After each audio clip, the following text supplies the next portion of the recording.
Jet engine में खींच जाने से जानिए कितनों की जान चली जाती है। जी हाँ, प्लेन जब अपनी उड़ान भरता है तो उसमें बैठकर उसे महसूस करना हो या फिर दूर खड़े होकर उसे देखना, ये फीलिंग अपने आप में बहुत ही अलग और एक्साइटिंग होती है। लेकिन प्लेन के स्टार्ट होते वक्त उसके करीब जाना किसी खतरे से खाली नहीं होता।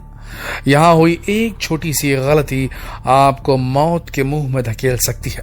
जी हाँ, अभी हाल ही में अमेरिका में एक एयरपोर्ट एम्प्लॉय की प्लेन के इंजन में खिंच जाने की वजह से मौत हो गई। और आपको बता दें कि दुनिया भर में ऐसे हादसे कहीं न कहीं होते ही रहते हैं। जी हाँ, अगर आपको मालूम ना हो तो बता दें कि ये जेट इंजन बहुत ही खतरनाक होते हैं। अब वो कैसे, ये तो डिटेल में हम आपको अपने वीडियो में जरूर बताएंगे। तो चलिए शुरू करते हैं हमारा आज का ये वीडियो। अफगानिस्तान की एयरपोर्ट का वो नजारा तो आपको याद ही होगा, जब तालिबान के कब्जे के बाद काबुल एयरपोर्ट पर लोगों की अफरा तफरी मची हुई थी। कोई प्लेन के टायर से लटका दिख रहा था तो कई लोग प्लेन के विंग्स पर भी चढ़े नजर आ रहे थे। वहीं उस वक्त एक तस्वीर तो ऐसी भी आई थी जिसमें एक शख्स प्लेन के इंजन के पास बैठा फोन चलाता नजर आ रहा था। अब अगर सोचिए, उसी वक्त प्लेन के पायलट ने इंजन ऑन कर दिया होता तो इस शख्स का क्या हश्र हुआ होता। जी हाँ, इसके तो परखच्चे उड़ गए होते। आपको ऐसे ही एक दर्दनाक घटना के बारे में बताते हैं जो साल 2015 में मुंबई एयरपोर्ट पर हुई थी। खबरों के मुताबिक उड़ान भरने के समय एयर इंडिया का एक टेक्नीशियन इंजन की चपेट में आ गया था। इस हादसे में उसकी मौत हो गई थी। दरअसल जब वो टेक्नीशियन जेट इंजन के सामने था तभी प्लेन के को पायलट ने इंजन ऑन कर दिया और पलक झपकते ही इंजन के सामने खड़ा कर्मचारी उसके अंदर चला गया और उसके शरीर के कई टुकड़े हो गए थे। वहीं अभी हाल ही में जनवरी के महीने में अमेरिका के अलाबामा एयरपोर्ट पर भी एक ऐसा ही हादसा हुआ। मीडिया रिपोर्ट्स की माने तो एयरपोर्ट पर पहुंचने के बाद प्लेन खड़ा तो था लेकिन उसका इंजन ऑन था और जैसे ही एम्प्लॉय उस प्लेन के इंजन के पास पहुंचा तभी इंजन ने उसे अपनी ओर खींच लिया और इंजन में फंस जाने की वजह से उस कर्मचारी की दर्दनाक मौत हो गई।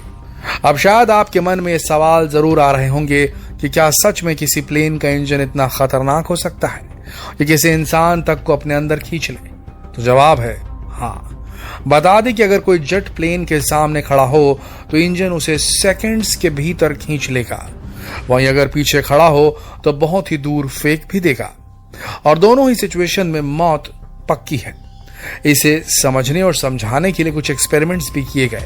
ऐसे ही एक एक्सपेरिमेंट में पता चला कि पूरी रफ्तार से चलते जेट इंजन कार, बस और ट्रक को भी बहुत दूर पटक सकते हैं। इतना ही नहीं, इस दौरान गाड़ियों के परखच्चे भी उड़ गए। अब ऐसा क्यों होता है, इसे समझने के लिए आपको इसके पीछे के साइंस को जानना होगा। दरअसल जेट इंजन न्यूटन के थर्ड लॉ पर काम करता है, यानी क्रिया के विपरीत प्रतिक्रिया। Every action has equal and opposite reaction. जैसे हवा भरे गुब्बारे में अगर छोटा सा छेद कर दिया जाए तो कैसे गुब्बारा तेज हवा छोड़ते हुए हवा निकलने की उल्टी दिशा में आगे बढ़ने लगता है, ठीक वैसे ही काम करता है ये जेट इंजन भी। जी हाँ, जैसे ही जेट इंजन को ऑन किया जाता है ये काफी मात्रा में हवा को अपनी ओर खींचता है। आप देख सकते हैं कि जेट इंजन में सबसे आगे लगा हुआ पंखा टर्बोफैन का पहला हिस्सा होता है। देखिए, टर्बोफैन आगे से बड़ी मात्रा में ठंडी हवा को खींचता है और पीछे की ओर फेंकता है। जो हवा पीछे की ओर फेंकी जाती है उसे बाईपास एग्जॉस्ट कहते हैं। अब ये बाईपास एग्जॉस्ट आगे से जितनी हवा लेता है उसका करीब 90% से ज्यादा हवा को पीछे फेंक देता है।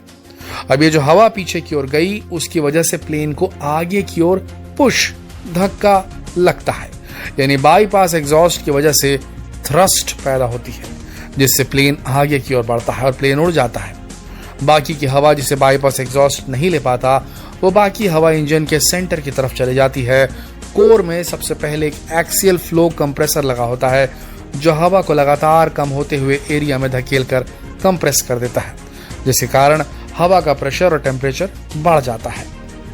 इसे आप सिंपल तरीके से ऐसे भी समझ सकते हैं जैसे आप कुकर को गैस पर रखते हैं तो कुकर के अंदर बनी गर्म हवा सीटी के जरिए बाहर आती है, क्योंकि जब आप बंद कुकर को गैस पर रखते हैं तो उसके गर्म होने की वजह से उसमें गर्म हवा भर जाती है और जैसे जैसे नीचे गैस की वजह से उसके अंदर प्रेशर बढ़ता है वो सीटी के जरिए अपनी हवा को बाहर निकाल देती है।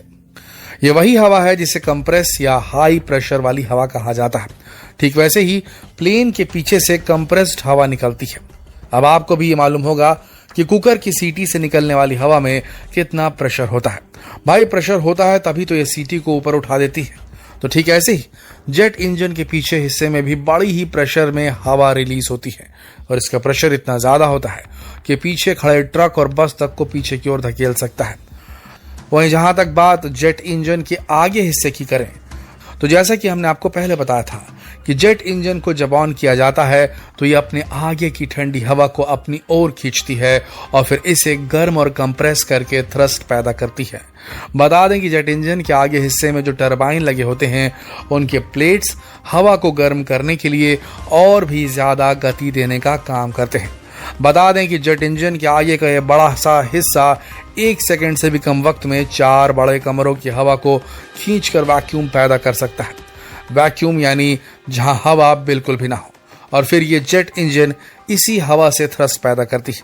अब आप सोचिए, जब ये जेट इंजन महज कुछ सेकंड्स में हवा को अपनी ओर खींच लेता है तो फिर भारी से भारी सामान या इंसान को क्यों नहीं। और फिर क्योंकि टरबाइन के अंदर पंखे की तरह हर साइज के नुकीले ब्लेड्स लगे होते हैं जो किसी भी चीज के हजारों टुकड़े मिनटों में कर देते हैं, इसलिए ध्यान रहे कभी भी अगर आप रनवे पर हों तो इन सब बातों का ध्यान तो जरूर रखें कि प्लेन के आगे और पीछे गलती से भी ना जाएं, फोटो क्लिक करने के लिए भी ना जाएं। वहीं आपको ये बता दें कि किसी प्लेन से पक्षी का टकराना भी कई बार खतरनाक साबित होता है और इसकी वजह से तो कई बार प्लेन की इमरजेंसी लैंडिंग्स भी करवानी पड़ जाती है, क्योंकि आसमान में उड़ रहे पक्षी कई बार इंजन से टकरा जाते हैं जिससे इंजन बंद हो सकता है और ऐसे में विमान को तुरंत लैंड कराने की जरूरत पड़ती है।